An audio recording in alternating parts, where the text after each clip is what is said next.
Fala pessoal, sejam todos muito bem-vindos a mais um vídeo aqui no canal do JP Fará. Eu sou João Pedro Fará e no vídeo de hoje eu vou falar sobre essa vitória muito importante do Botafogo no clássico contra o Flamengo, que deu a liderança ao Glorioso depois de 10 anos do Campeonato Brasileiro. Depois da vinhetinha, a gente vai com tudo.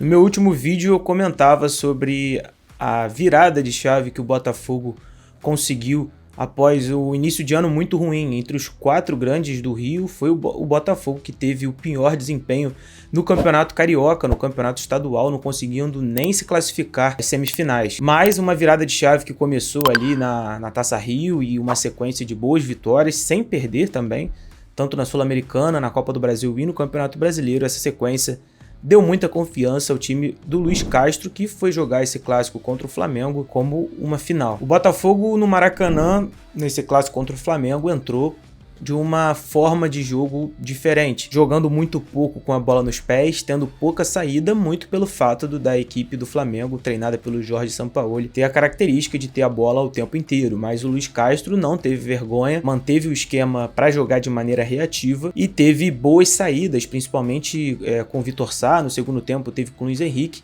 e lá na frente o atacante Tiquinho Soares, que marcou 2 vezes no clássico, foi fundamental para segurar a bola, para arrumar espaço, para cavar falta, para editar o ritmo de jogo. Mas aqui eu não quero fazer bem uma análise do que foi o jogo, eu quero dizer o que eu acredito sobre essa mudança do Botafogo desde o Campeonato Carioca e agora a liderança do Campeonato Brasileiro, única equipe 100% na competição, e que agora vai ter outros desafios muito importantes, mas que na terceira rodada já é um feito muito interessante, tendo em vista que o Botafogo não conseguia desde 2013 assumir a primeira colocação do Campeonato Brasileiro. Então é um feito que o torcedor do Botafogo vai comemorar e muito. Mas eu acredito que essa virada de chave do Luiz Castro se dá por alguns fatores. O primeiro deles, o entendimento do que ele tem em mãos. Eu acredito que mesmo sem algumas peças que são fundamentais e que precisariam para o elenco do Botafogo, o Luiz Castro olhou e entendeu o que ele tem em mãos e pelo menos está jogando de uma maneira um pouco mais resultadista, será que eu posso dizer assim? Conseguindo os resultados, isso ninguém tem dúvida. Conseguiu se classificar para as oitavas da Copa do Brasil, tem grandes chances de se classificar para as oitavas da Copa Sul-Americana, hoje é líder do Campeonato Brasileiro com vitórias sobre São Paulo, Bahia fora e no clássico contra o Flamengo, e também na Taça Rio, que era uma competição que o Botafogo tinha a obrigação de vencer. Ele conseguiu vencer. Não acho que é um futebol vistoso, não acho que é um futebol que encha os olhos, mas é um time muito competitivo, muito cascudo, e que o Luiz Castro, como eu falei aqui, entendeu as deficiências da própria equipe dele e construiu uma equipe com base em alguns jogadores, como o Lucas Perry no gol, que tem fechado o gol do Botafogo no clássico, mais uma vez fez defesas milagrosas. Na zaga, Adrielson e Cuesta têm feito boas partidas seguras. Na lateral esquerda agora, com a volta do Marçal, o Botafogo tem um jogador que é experiente. E no meio está conseguindo uma dupla boa com o Danilo, Tietê, que estão conseguindo se entender mais na marcação. E também o Eduardo, que é o terceiro jogador de meio de campo, que consegue arrastar bastante o jogo, arrastar o campo, consegue dar grandes assistências, como ele e o Tiquinho Soares são os principais jogadores de frente do Botafogo. E consegue, claro, acima de tudo, ditar o ritmo de jogo, que era um problema que o Botafogo tinha antes do retorno da lesão do Eduardo. E no ataque, o Botafogo tem encontrado ali, desde o ano passado, um jogador que é fora de série, um craque mesmo. O Tiquinho Soares tem mais de 60 gols pelo Porto, é um jogador que se destacou na Europa, não passou, não foi só de passagem, também teve participações na Grécia e em outros países. E no clássico contra o Flamengo, como eu falei antes, era impressionante como ele não sentia o jogo. O Botafogo, quando teve a expulsão do Rafael, precisou ter mais a bola, porque o Flamengo com mais qualidade técnica, e isso não é problema dizer para ninguém, que o torcedor do Botafogo pode ficar chateado, mas é a verdade.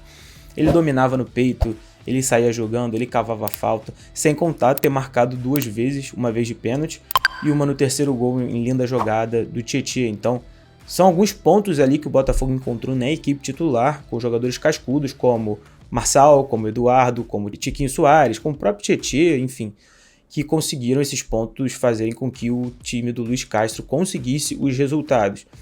Como eu falei, eu não gosto muito do esquema de jogo que o Botafogo teve. O Botafogo ontem se defendeu muito contra o Flamengo, Eu tô gravando esse vídeo na segunda-feira após o jogo, mas o que importava era o resultado, uma vitória fundamental para o Botafogo por 3-2 contra o Flamengo, um adversário em que o Botafogo também venceu no Campeonato Brasileiro de 2022, no estádio Mané Garrincha, com gol do Erisson, e que dá uma confiança para o torcedor que é muito importante para encher o estádio Newton Santos.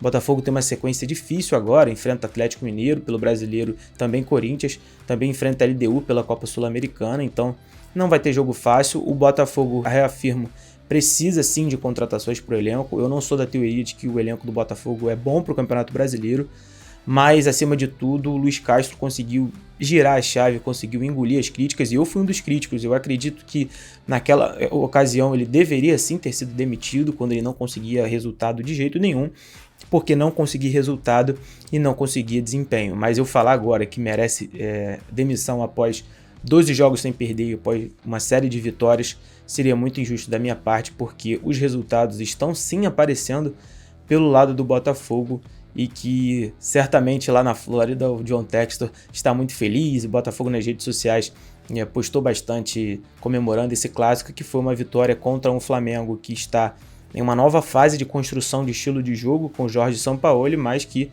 ainda tem muitas deficiências, sobretudo na defesa, e o Botafogo soube explorar essas deficiências tanto pelo lado esquerdo, tanto pelo lado direito com o Wesley do Flamengo, no lado esquerdo, mais pelo lado encostado onde jogou o Léo Pereira. Então o Botafogo conseguiu essa vitória por 3-2 no clássico contra o Flamengo no Maracanã, uma vitória maiúscula, na alma, com coragem, com muita dedicação e, acima de tudo, com o resultado feito, né? Um ponto a se destacar ainda aqui no final do vídeo é que o Botafogo teve mais um expulso, que foi o Rafael, dentro do jogo. Ele foi expulso no clássico contra o Vasco, é uma situação que poderia ter complicado demais a vida do Glorioso, mas o próprio Luiz Castro também foi expulso, se estressou bastante com a árbitra do jogo, a Edna. Acredito que esse ponto é um ponto a se destacar do Botafogo, porque já é o clássico que tem novas expulsões. O Botafogo teve expulsão contra o Flamengo, teve contra o Vasco no Campeonato Carioca e agora de novo contra o Flamengo pelo Campeonato Brasileiro. Mas expulsões à parte, o Botafogo venceu bem esse clássico com dedicação, com alma, e isso dá confiança ao Botafogo, que é líder do Campeonato Brasileiro com 100% de aproveitamento. E eu quero saber de você aqui nos comentários se você concorda aqui com a minha opinião nesse vídeo. Não se esqueça de se inscrever no canal, compartilhar o vídeo nos grupos de Telegram, Facebook, WhatsApp. Para quem ainda não conhece o canal do JP Fará, estamos rumo aos 500 inscritos, então eu conto com o seu apoio para a gente chegar a essa marca e te aguardo no próximo vídeo.